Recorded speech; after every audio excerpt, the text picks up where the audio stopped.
Hello Ruv, for the first time in what feels like forever, got another review.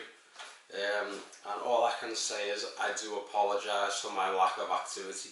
The main reason for it is because I've been suffering from that leggy shit that's been going around, and for the last couple of weeks been on antibiotics, lots of antibiotics, and you know, when you have antibiotics, reviewing this isn't a good idea. Now, I mean, I'm stupid, I know my IQ isn't that high, but even by comparison, you know, even I'm too smart to do that. But still in all, I'm a lot better now. Those antibiotics have actually worked. I'm no longer coughing myself to sleep or no sleep whatsoever.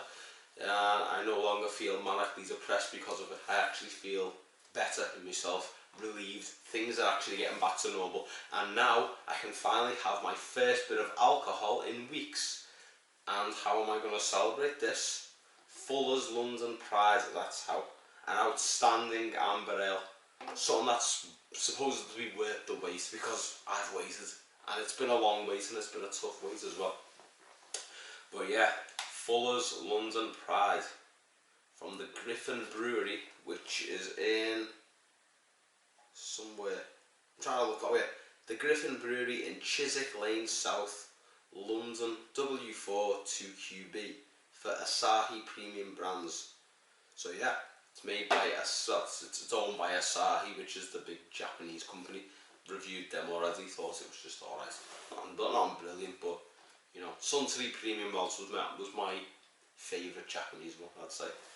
But yeah, this is the official beer of the British and Irish Lions. For those who don't know, there's the British Irish Lions logo right there, the badge, which is many years old. Basically, the British Irish Lions are a rugby team. It's like an invitational thing. They pick the best teams from England. That bit there's England. Scotland. That bit there's Scotland. Ireland. That bit there's Ireland. And Wales. All the best rugby players of those 4 states. They all come together, they all form one team, and they go on a tour. Usually it's Australia, New Zealand or South Africa, but every now and then they go to Argentina as well, just for the odd one-off game, and I think they played France once or twice. But still in all, this is the official beer of the British and Irish Lions. And let's have a look at the can. So you've got London Pride Outstanding Amber Ale, Griffin Brewery with a Griffin on it, not Peter Griffin from Family Guy, it's an actual Griffin, you know, like that thing from Never Ending Story, something like that. So yeah, and on the back obviously you've got the British and Irish Lions since 1888, not the sponsorship deal. I mean, the Lions have existed since then. But yeah, it takes skill, dedication and time to brew an ale this outstanding. It takes the same to become a lion. Yeah, okay. Play with pride, share with pride, roar with pride. Win VIP experiences and prizes if you scan this barcode. Maybe you can scan this. Maybe. You might win a prize. You know, you can thank me if you do. So yeah. It's a 500ml can and it's a 4.7% volume. Now let's stop talking for a bit, because I've rambled enough. Let's get it out the can, shall we?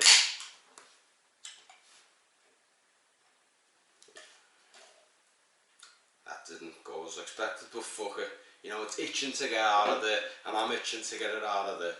So yeah, let's get it out of there, shall we? There's no tissues in it. So I'll just have to just leave it wet for a wee while.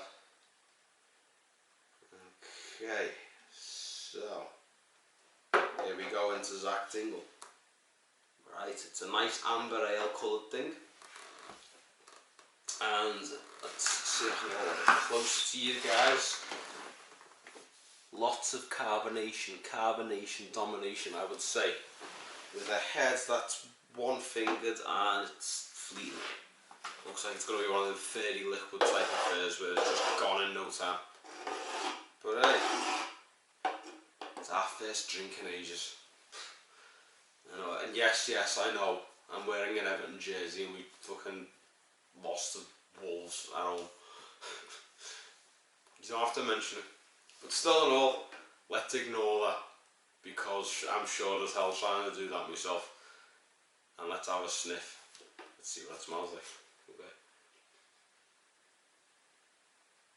Okay, so I'm getting like a date smell.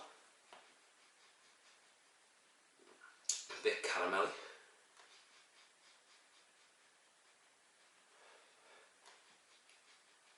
And this is a bit different. A little bit of rock. You know, the type of rock you get in Blackpool? Smells like that, a little bit, which is a bit weird. But a good kind of weird, because I like a little bit of a sweet smell in my alcohol. Because, you know, I'm a bit of a pleb for that kind of thing. You know, some people like it more maltier and more grrr, you know, put hairs on your chest. Me, I just like a little bit of sweetness, you know. It's the, I don't know. It's like something Liberace is doing. I like him, and I'd like to be like him, you know. So a little bit of sweetness in a beer it is, or an ale, whatever you want to call it. So yeah, we know what it looks like, we know what it smells like, but what about the taste? Will it be the official beer of the Lions, or will it be so disgusting I'm left crying? There's only one way to find out. Ladies and gentlemen, for the first time in several weeks, but what feels like an eternity, bottoms up, and up your bottoms. Here we go.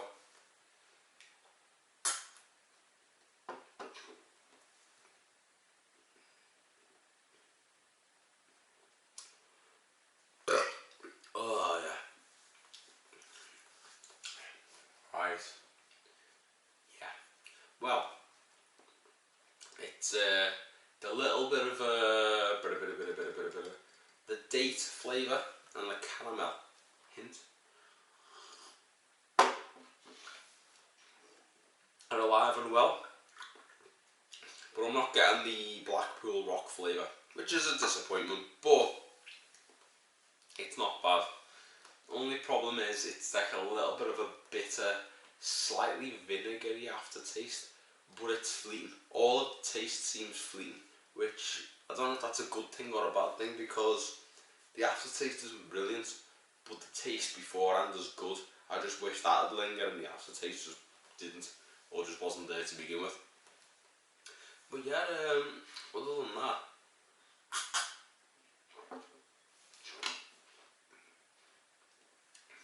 my mouth is not used to this. It's nice and cold, and milk sheet aren't ready for it. I mean, I had a cup of tea before, maybe that's probably what it is, but still I know it's hitting the spot, no less. You know, a spot that hasn't been hit in many weeks.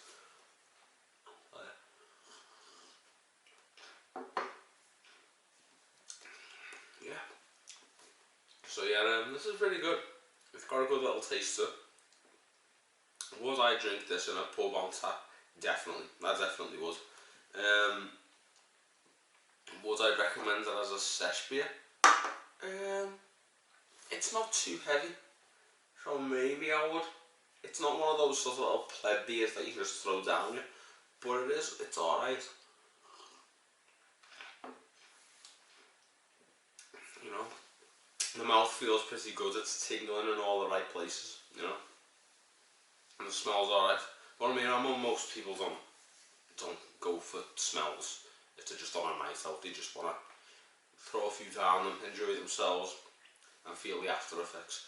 But no less, I would recommend this because it's pretty good.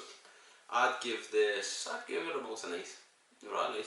The only thing letting it down is the aftertastes and the fact that it's a bit fleeting at the good parts. But other than that, yeah, it's pretty good.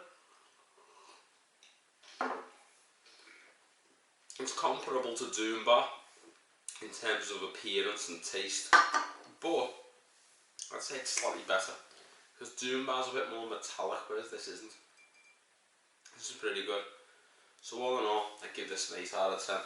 I've had way worse, and I'll continue to have way worse. You know, and I'm just looking forward to the future because there's going to be more reviews to come, lots of them, because I fucking miss doing this, I'll be honest, and I'm looking forward to keeping going. So yeah, all in all, full as London Pride, 8 out of 10. That concludes today's video. Hope you've enjoyed it, and I've enjoyed it because it feels like a relief just to be getting back on track. Yeah, I've been off the rails in the worst way, just sitting on the couch, just like coughing the fucking bollocks off. Not worse. I mean, when I get coughs, I get them badly, but it's gone. It's gone. Let's just hope it stays gone for a bit, fingers crossed, because it's not worse, is it? No less. I hope you've enjoyed this video, and I hope you enjoy the subsequent videos, which I'm really looking forward to doing. In the meantime, signing out. Take care, everyone.